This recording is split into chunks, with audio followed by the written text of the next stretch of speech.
Shut up and sit down. Hi, I'm Ellie and welcome back to Nerd Safari. Now today I'd like to talk to you about Star Trek The Motion Picture. I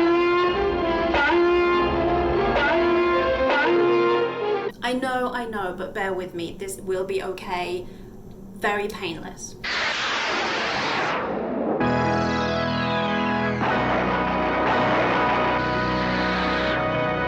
I've hosted a lot of different types of movies, but sci-fi movies are my very favorite. So I feel like this is a safe space. I'm among my own kind if you're here. We all have the Star Trek series that we grew up with, that we feel closest to. So hands up, who is all about TOS? Okay, TNG? Okay, DS9? Let's stop there before we come to blows. I think we can all agree that us Trekkies need to unite against those awful Star Wars fans. No, that was a test. You failed. Wrong. Clearly, all of the sci-fi fans of all types need to work together to defeat the jocks. I've watched enough movies. I know this to be true. Now, this movie is divisive. Yes, the pace is a little slower. Yet this movie received 3 Oscar nominations and is still regarded very highly.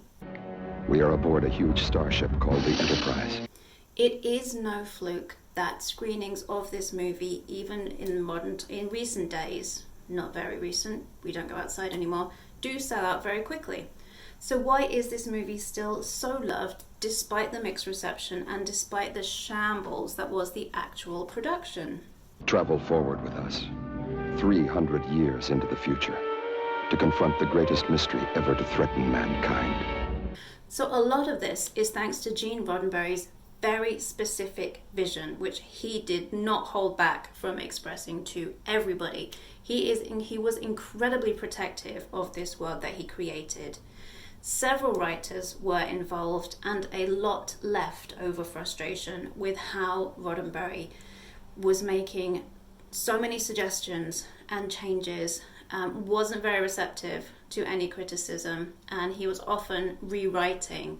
And this continued throughout the production process to the extent that often scripts were handed to actors not just with the date of the recent edits, but with the hour of the most recent edits. That was how much things were continuing to change throughout the process. I'm sorry. That you left Delta for? Or that you didn't even say goodbye? Now, Roddenberry's attention to detail also extended into the special effects arena.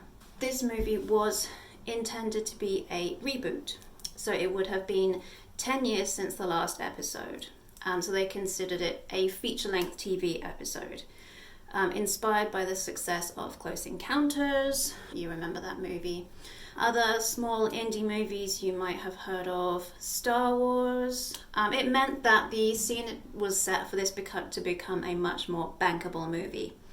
And at the time this was made, this was the most expensive movie ever made, even blowing those previous 2 examples away.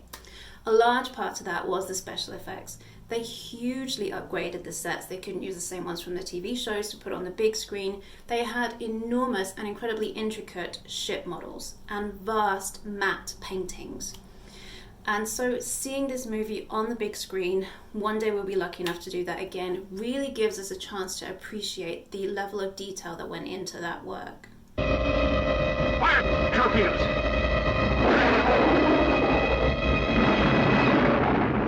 We're also introduced to some possible futures imagined for Star Trek.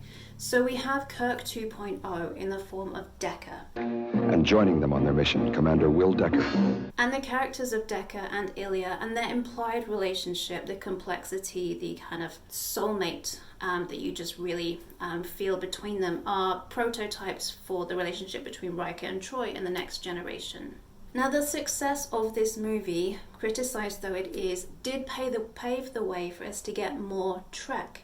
Several of the proposed stories for this movie ended up being used as episodes in future series. However, they have wisely skipped the storyline which led to a scene of Kirk having a fist fight with Jesus on the bridge of the Enterprise.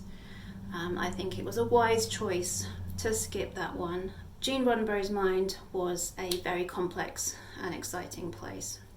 So please give this movie another chance. It is maybe worth getting into an altered state, but just try it. It is in some scenes a long screensaver, but it is worth a revisit. This, then, is the epic journey of the Starship Enterprise, traveling to the outer limits of time and space to challenge a vast, living machine of destruction. So thank you for watching this video again, and thank you for subscribing to our channel, which I assume you did because you are not a monster. And while you watch this movie, please keep your emotions in check so as not to disturb your neighbors. I offer my services as science officer. And please tip your delivery people. They have worked so hard in the last few months for us, and several have achieved R, but not all of them, so don't test them. Thank you from Nerd Safari. Watch more movies, and we'll see you soon.